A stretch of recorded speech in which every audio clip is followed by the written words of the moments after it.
Hey Collective, welcome back. I hope you're having a good day today. So, you're in a relationship that feels almost perfect, but there's this nagging feeling you can't quite shake, right? A quiet little voice telling you that something is deeply wrong.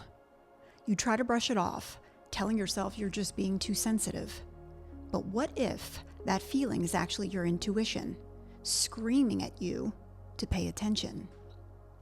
This is the story of how the most charming jokes or sly one-liners and the sweetest apologies can mask a deeply disturbing pattern of control and contempt.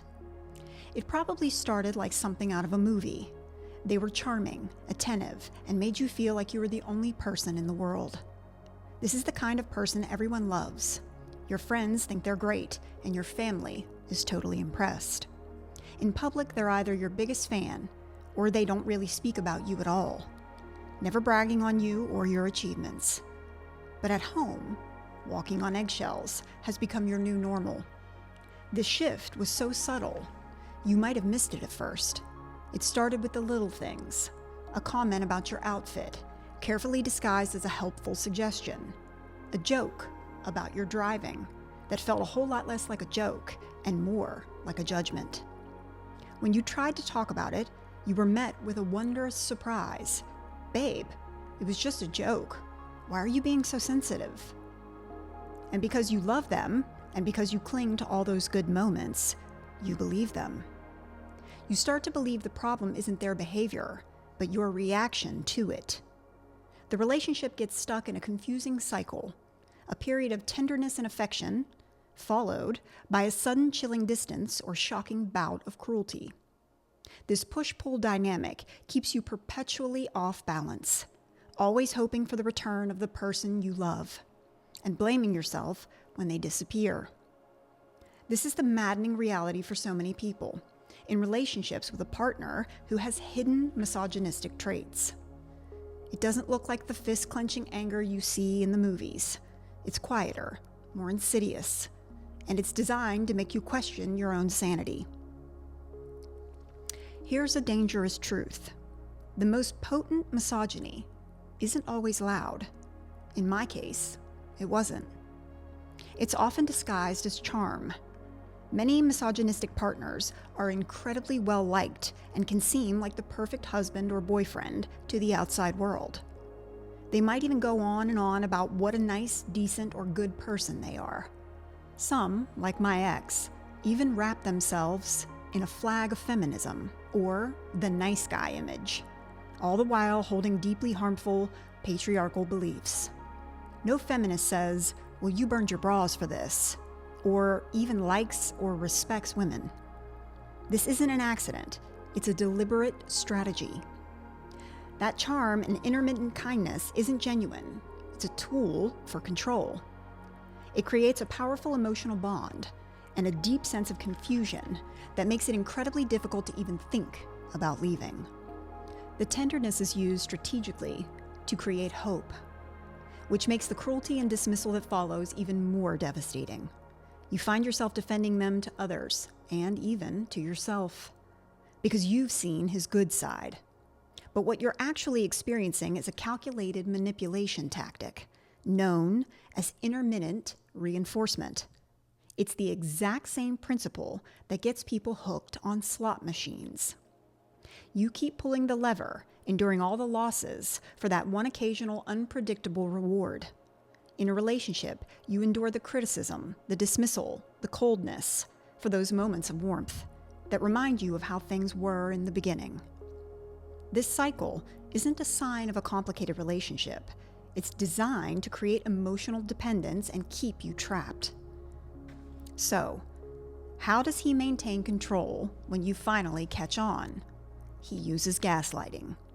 And misogyny adds a particularly toxic flavor to this tactic by playing an age-old sexist stereotype about women being emotional or sensitive or irrational.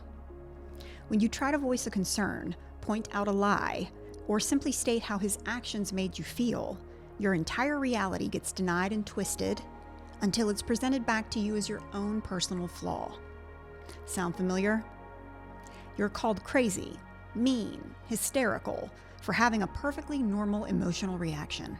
Your feelings are dismissed as illogical or just plain problematic, when you're the least problematic person, never asking him for anything. He flat out denies saying things you vividly remember him saying, making you doubt your own memory. Or maybe he uses that impossible phrase, "you should have known," creating a standard where you're expected to read his mind and inevitably blaming you when you can't. This is a campaign to systematically undermine your confidence in your own perceptions. He is conditioning you to stop trusting your own mind. The goal is to make you believe that you are the problem, that your feelings are invalid, and that your perception of reality is just wrong. It's a powerful way to shut down any real conversation and dodge all accountability for his behavior. Because why would he address his actions if he can convince you that your reaction is the real issue? Another classic way this attitude shows up is through so-called jokes. Misogyny loves to hide in plain sight, camouflaged as humor. Think about those subtle digs and backhanded compliments. Maybe he compliments you by saying, "You're not like other girls," which is a direct insult to the rest of your gender, implying it's somehow inferior. Or perhaps he consistently lectures you on a topic where you're the expert and he's the novice, a subtle way to establish intellectual superiority. He might make negative comments about women's bodies in general. Or, and I love this one, decide natural aspects of womanhood, like our monthly cycle, is gross. Then there are the stereotypical jokes about women being bad with money, bad drivers, or too talkative. And when you get upset, he hits you with the classic, "I was just kidding. Can't you take a joke?" Yeah, I can if you mean you're the joke, asshole. The joke statement is especially damaging because it puts you in a double bind. If you accept the joke, you're absorbing a tiny dose of poison, a message of disrespect.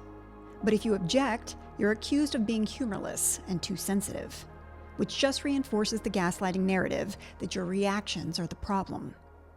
It's a win-win for him and a slow-motion demolition of your self-worth.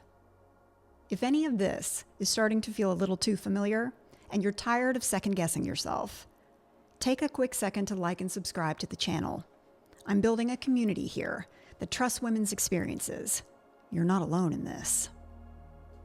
Okay, when you peel it all back, misogyny is about control. And it often starts in ways that can be easily mistaken for love or protection. Possessiveness and jealousy, especially about your interactions with other men, might be framed as him just caring so much about you, but then it crosses a line. It can evolve into him trying to restrict your activities or isolate you from your friends and family, the very support network you need the most. This control can pop up in all sorts of ways. Does he need to know where you are all the time? Does he get defensive or suspicious about your daily plans? Want to know how long you'll be gone exactly? It can also be financial, and this is a big one. He might insist on managing all the money. Now, I kept my money separate because no one is going to make me feel guilty for how I choose to spend my hard-earned money. And no one else is going to recklessly spend my hard-earned money by pissing it away down some local bar's toilet. But I've heard some women say they're given an allowance, which is only creating another sense of dependence that makes leaving feel impossible. Have your own money, ladies. Always. So you will never have to feel trapped. Everyone on this planet, man or woman, should have a run fund, just in case, that nobody knows about. It's just common sense. Underneath all this is a profound and often insecure sense of entitlement.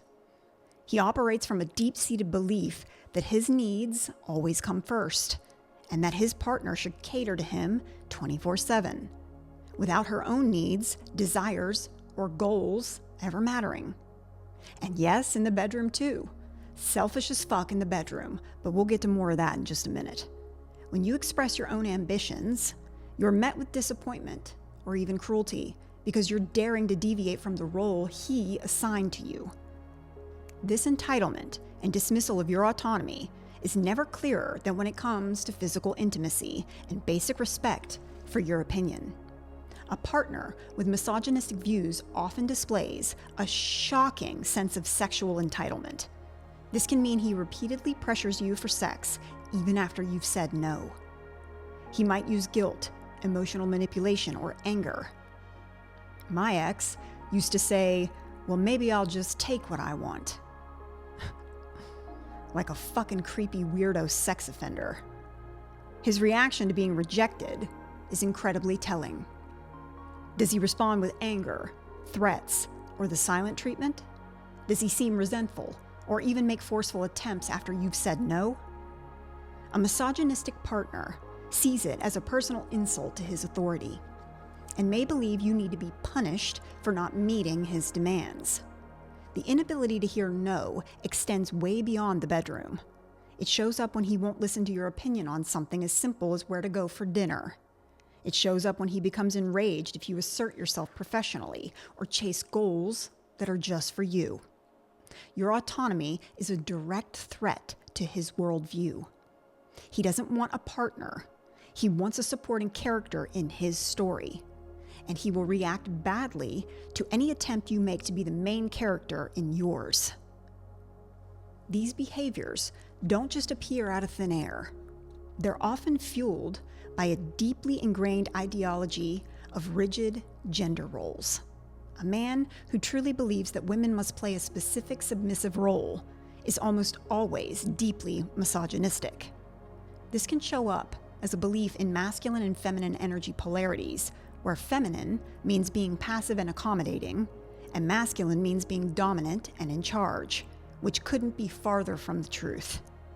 This ideology can be propped up by a sexist family background that he never bothered to question, or by using religious text to justify control and demand your submission. And in the digital age, it's heavily influenced by online red pill communities and misogynistic influencers who package these old toxic ideas in shiny new wrapping.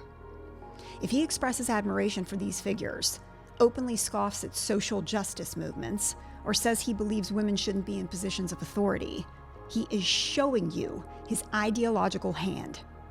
He is telling you in no uncertain terms that he believes you are fundamentally less than him. Researchers have identified clear patterns of escalation in abusive relationships, often breaking them down into 4 general types. Recognizing where a relationship might fall on this spectrum is a crucial step in understanding just how serious the situation is. So let's get into it. Type 1 is a partner who isn't physically abusive, but is consistently disrespectful and critical. He uses logic and flattery to invalidate your feelings and thoughts, making you feel like you're constantly being unreasonable. This is the foundation of emotional abuse. Type 2 adds verbal abuse into the mix. This includes belittling you, calling you names, and constantly comparing you unfavorably to other women. He also uses nonverbal tactics like the silent treatment, dirty looks, or withholding all affection as a way to punish you. Type 3 is where this becomes much more dangerous. This partner escalates to threats of physical, emotional, or sexual abuse.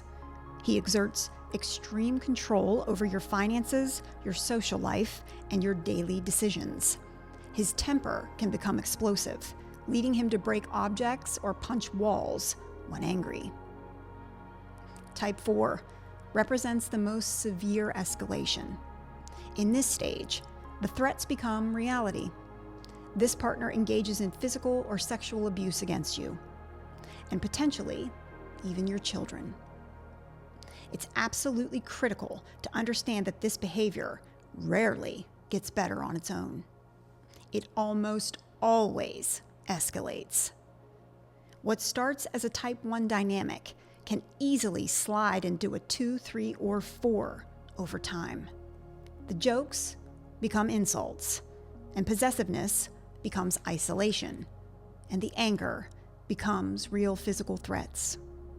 If this felt like watching a playback of your own life, I need you to hear this loud and clear. You are not crazy. You are not too sensitive. You are not mean for reacting to their behavior. That nagging feeling in your gut, that quiet voice telling you something is wrong, is your intuition. It's your sense of self fighting back against a constant flood of disrespect and control. Hidden misogyny is so damaging because it makes you lose trust in your own perceptions. You start to feel inadequate, guilty, confused, and you start to believe all the problems in the relationship are your fault. But the truth is, you can't have a healthy partnership with someone who on a fundamental level does not respect you as an equal human being, who doesn't believe you deserve to be given to equally. Recognizing this pattern is the first and most powerful step you can take. It's the moment you stop blaming yourself and start seeing this behavior for what it truly is, a disturbing pattern of control.